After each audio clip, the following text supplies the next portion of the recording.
Before anything, I would like to express appreciation and gratitude for the extraordinary efforts made over these years by United Nations agencies, non-governmental organizations, public authorities, local communities, and all partners who have acted together with responsibility and solidarity to support those affected by the war.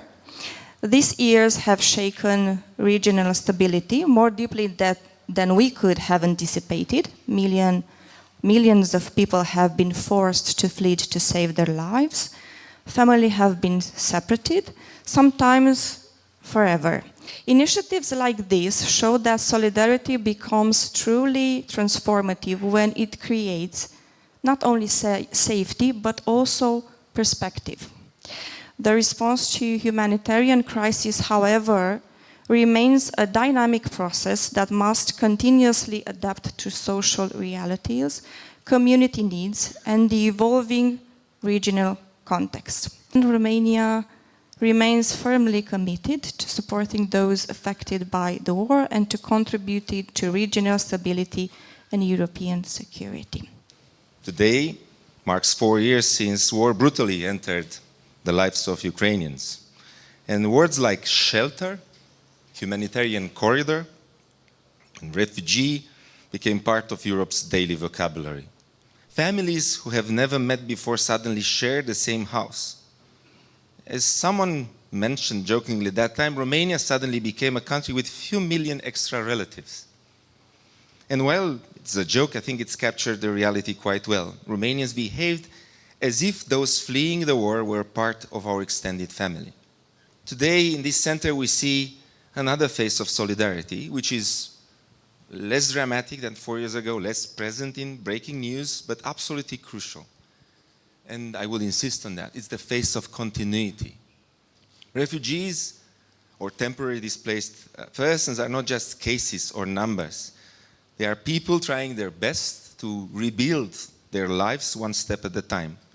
Children going to school, mothers looking for jobs, grandparents learning how to say thank you in Romanian. And yes, to a lot of our Ukrainian friends, Romanian may actually be a very difficult language to learn. And I myself know quite several Romanian politicians who seem to be at war with our beloved mother language themselves. You know, for Romania, this is a day when traditionally we celebrate love, hope, and the promise of spring.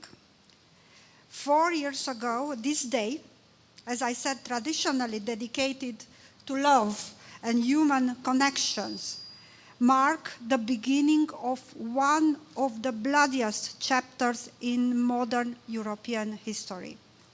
After 4 years, the horror continues.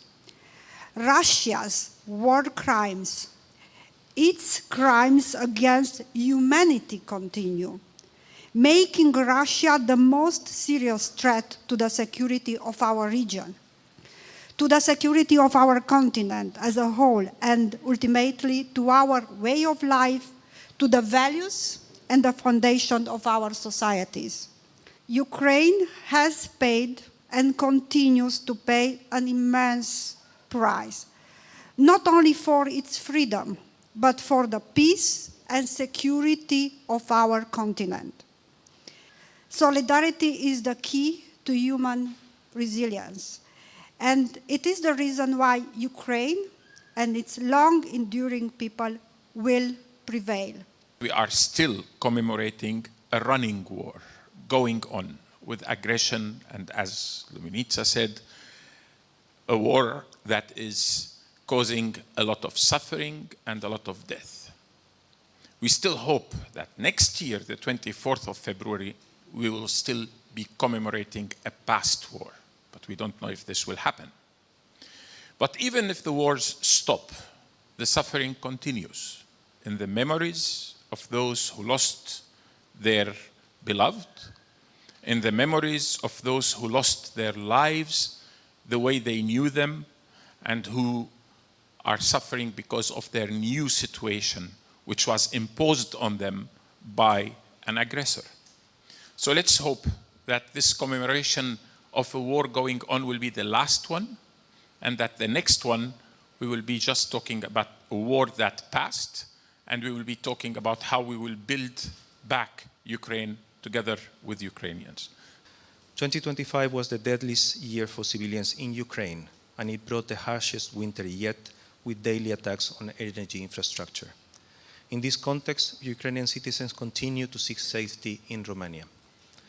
In 2025, over 27,000 people received temporary protection in the country, according to the General Inspectorate for Immigration, bringing the total to more than 201,000 since 2022. Over the past 4 years, we were able to mobilize and bring in 1.25 billion RON, benefiting both refugees and Romanian society. With the additional 350 million RON contributed by the Red Cross and Red Crescent movement, the total contribution of humanitarian actors reached 1.6 billion RON by the end of 2025. Today we mark the 4th anniversary of Russia's all-out invasion into Ukraine. We also remember that the armed aggression of the Russian Federation against Ukraine started 12 years ago, when Russian forces, without insignia, invaded the autonomous Republic of Crimea and then later the Donbas region. This invasion resulted in over 1.2 million internally displaced persons in Ukraine. The people, civilians, who fled the Russian forces from the Donbas region in 2014 were later reached again by Russian forces near Kiev, near Kharkiv, near Izum, near Dnipro, and near other cities of Ukraine. For us, Ukrainians, this solidarity means a lot in political and practical terms. I want to thank today everyone in Romania for assistance and support provided to Ukraine and Ukrainians. You would see in the title that today we mark the 4 years of Romania's response to refugee crisis in Ukraine. And indeed, Romania is the neighboring state with Ukraine, and Ukrainian citizens appeared on the border with Romania on the very first day of Russia's invasion into Ukraine. And from that day on, the Ukrainians experienced hospitality, empathy, support from ordinary Romanians. Jednaje din limba ucraineană ne unește. Ceea ce am făcut noi la Suceava, am unit comunitatea de refugiați ucraineni și am creat o familie. 4 ani. 4 ani de reziliență, 4 ani de putere. Vreau să încep cu mulțumesc România. Mulțumesc România pentru brațele deschise, pentru inimă mare, pentru oameni frumoși și oameni buni. La fel mulțumesc mult UNHCR pentru sprijinul constant, indiferent de circumstanțe. Știm cu toții că este greu, sunteți alături și suntem foarte recunoscători. Mulțumesc!